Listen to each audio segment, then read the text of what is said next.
قیامت کے دن اللہ کے مقبول بندوں کی بڑی شان ہوگی۔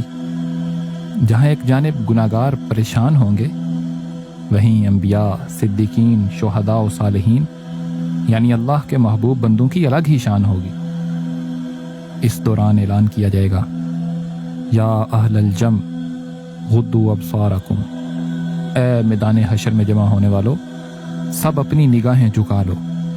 سیدہ نساء العالمین بنت رسول سیدہ فاطمہ الزہرا سلام اللہ علیہا کی سواری آ رہی ہے، سب اپنی نگاہیں جھکا لیں گے۔ سیدہ کی یہ شان ہوگی کہ جب سب میدان حشر میں بھی جزا و سزا کے منتظر ہوں گے، سیدہ دو سبز چادروں کے پردے میں ہوں گی اور آپ کی سواری ہوا کی مانند میدان حشر سے گزر جائے گی۔ سیدی امام فخر الدین رضی اللہ تعالیٰ عنہ فرماتے ہیں، جنت میں داخل ہونے سے پہلے سیدہ جنت کے دروازے کے پاس رو پڑیں گی، اور جب ان سے اس کا سبب پوچھا جائے گا تو عرض کریں گی، اے میرے رب، میری اولاد اور میری اہل بیت کو دین کے رستے میں ستایا گیا، اذیتیں دی گئیں، انہیں شہید کیا گیا، انہوں نے اس پر صبر کیا، اور مسلمانوں میں کئی لوگ وہ ہیں جنہوں نے اہل بیت کا درد اپنے دلوں میں محسوس کیا، اہل بیت کی تکلیفیں انہیں بے چین کر دیتی تھیں، میں انہیں چھوڑ کر کیسے جا سکتی ہوں؟ تو اللہ سبحانہ و تعالی حکم فرمائے گا، اہل بیت اور ان کے چاہنے والوں کو جنت میں داخل کر دیا جائے۔ لہٰذا سیدہ کی شفاعت کے سبب ان سب کو جنت میں داخل کیا جائے گا۔ سید امام فخر الدین رضی اللہ عنہ فرماتے ہیں کہ سیدہ کائنات کی شفاعت نبی کریم صلی اللہ علیہ وآلہ وسلم کے بعد سب سے بڑی شفاعت ہے۔ سیدہ کائنات سلام اللہ علیہا قرآن پاک کی سورت کوثر کی عملی تفسیر ہیں۔ آپ اللہ کے حبیب صلی اللہ علیہ وآلہ وسلم کی لخت جگر ہیں۔ نبی کریم صلی اللہ علیہ وآلہ وسلم نے آپ کو جنتی عورتوں کی سردار قرار دیا ہے۔ ام المومنین سیدہ خدیجہ الکبریٰ رضی اللہ تعالیٰ عنہا کے بطن سے نبی کریم صلی اللہ علیہ وآلہ وسلم کی 4 صاحبزادیاں ہیں، سیدہ زینب، سیدہ رقیہ، سیدہ ام کلثوم اور سیدہ فاطمہ الزہرا سلام اللہ علیہن۔ ان میں سے سیدہ فاطمہ سب سے چھوٹی اور سب سے زیادہ لاڈلی ہیں۔ بڑی تینوں صاحبزادیاں آپ صلی اللہ علیہ وآلہ وسلم کی زندگی میں ہی انتقال فرما گئی تھیں۔ صرف سیدہ فاطمہ الزہرا رضی اللہ عنہا وصال مبارک کے وقت موجود تھیں۔ سیدہ فاطمہ الزہرا رضی اللہ عنہا کی پیدائش بعثت نبوی کے 5ویں سال ہوئی۔ جمعۃ المبارک کا دن تھا اور 20 جمادی الثانی کی بابرکت تاریخ تھی۔ آپ کا اسم گرامی سیدہ فاطمہ الزہرا سلام اللہ علیہا ہے۔ سید امام فخر الدین رضی اللہ عنہ فرماتے ہیں کہ سیدہ کے اس مبارک نام کے متعلق نبی کریم صلی اللہ علیہ وآلہ وسلم نے فرمایا کہ ان کا نام فاطمہ یعنی چھٹکارا دلانے والی اس لیے رکھا گیا ہے کہ اللہ سبحانہ و تعالی نے ان کو اور ان سے عقیدت رکھنے والوں کو دوزخ سے آزاد کر دیا ہے۔ اور کہا گیا ہے کہ آپ کا اسم گرامی فاطمہ اللہ سبحانہ و تعالی نے رکھا ہے کیونکہ آپ کی حقیقت جاننے سے مخلوق عاجز ہے، اور آپ کو بطول یعنی علیحدہ ہو جانے والی اس لیے کہا جاتا ہے کیونکہ آپ دنیا سے علیحدہ ہو کر صرف اللہ کی جانب متوجہ ہونے والی ہیں۔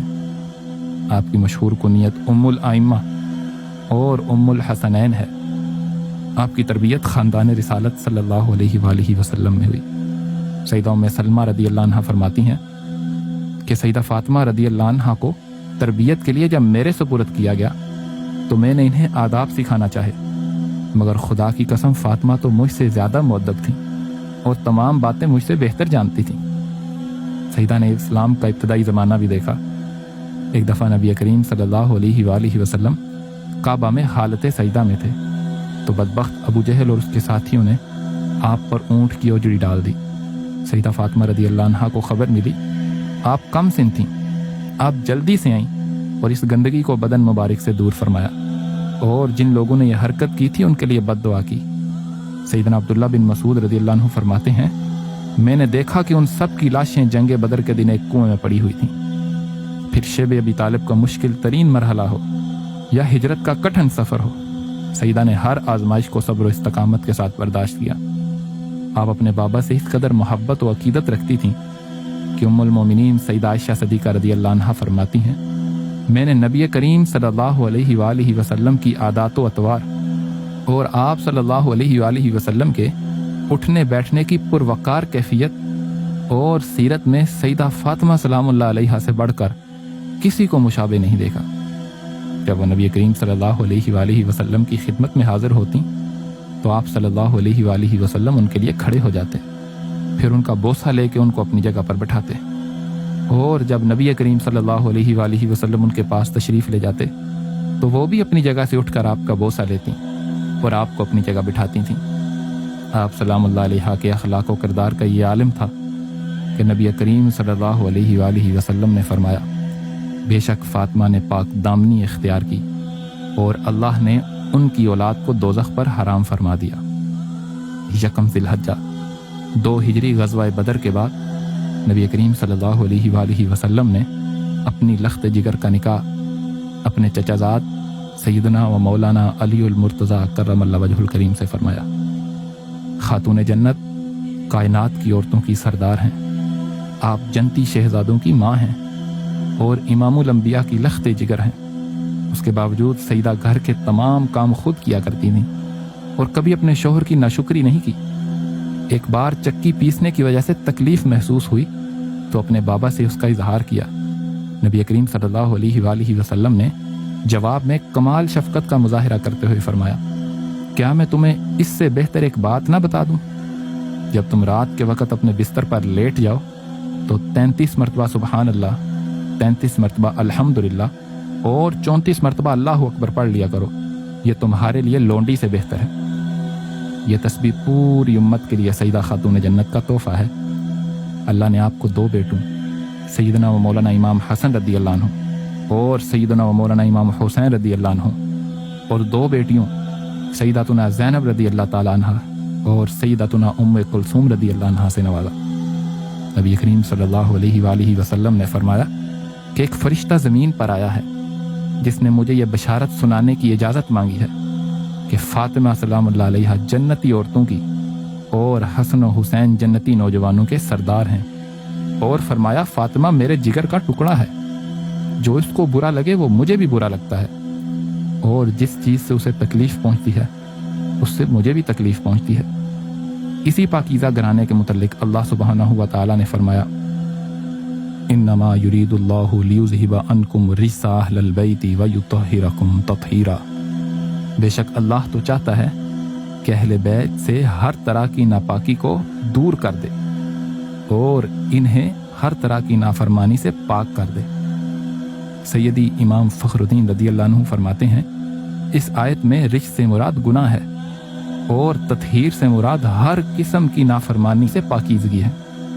اور جب یہ آیت مبارکہ نازل ہوئی تو نبی کریم صلی اللہ علیہ وآلہ وسلم نے سیدنا امام علی المرتضیٰ، سیداتنا فاطمۃ الزہرا، سیدنا امام حسن اور سیدنا امام حسین سلام اللہ علیہم کو اپنی چادر مبارک میں لیا اور اللہ سے دعا کی کہ یہ میرے اہل بیت ہیں، ان سے ہر قسم کی ناپاکی کو دور کر دے اور انہیں خوب پاکیزہ کر دے۔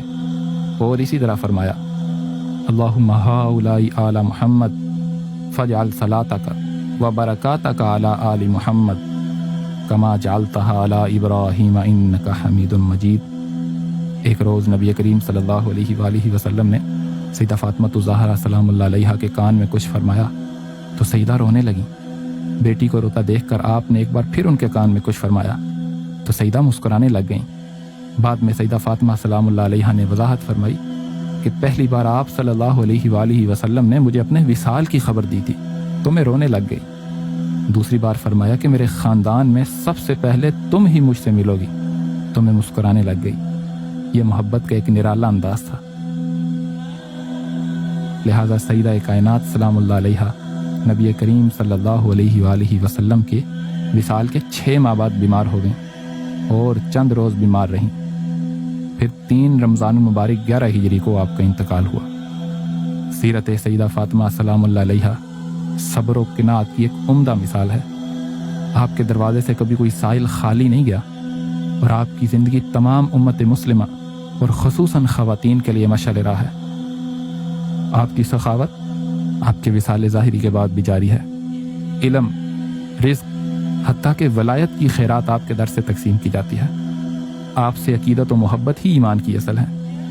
اللہ ہمیں اہل بیت کا دامن تھامنے اور ان سے عقیدت کو قائم رکھنے کی توفیق عطا فرمائے، آمین۔